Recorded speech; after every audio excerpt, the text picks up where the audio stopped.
ലോക അർബുദ ദിനാചരണത്തിന്റെ ഭാഗമായി വനിതകളിലെ അർബുദ നിയന്ത്രണത്തിനുള്ള ആരോഗ്യം ആനന്ദം പരിപാടിക്ക് കണ്ണൂർ ജില്ലയിൽ തുടക്കമായി. ഇരുവേരി സാമൂഹികാരോഗ്യ കേന്ദ്രത്തിൽ ജില്ലാ panchayat vice president advocate Binoy Kurian ഉദ്ഘാടനം ചെയ്തു.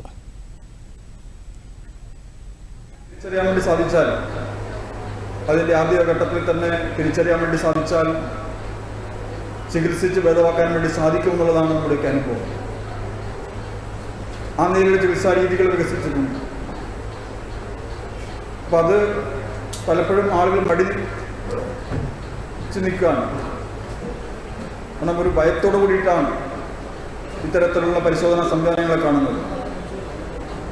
ആ ഭയത്തെ മാറ്റിക്കൊണ്ട് മുഴുവൻ സ്ത്രീകളെയും 30 വയസ്സിനും 80 വയസ്സിനും ഇടയ്ക്കുള്ള മുഴുവൻ സ്ത്രീകളെയും ഈ പരിശോധനയുടെ ഭാഗമാക്കി മാറ്റാൻ വേണ്ടി സാധിക്കണമെന്നാണ് ക്യാമ്പയിൻ്റെ ഭാഗമായിട്ട് കാണുന്നത്.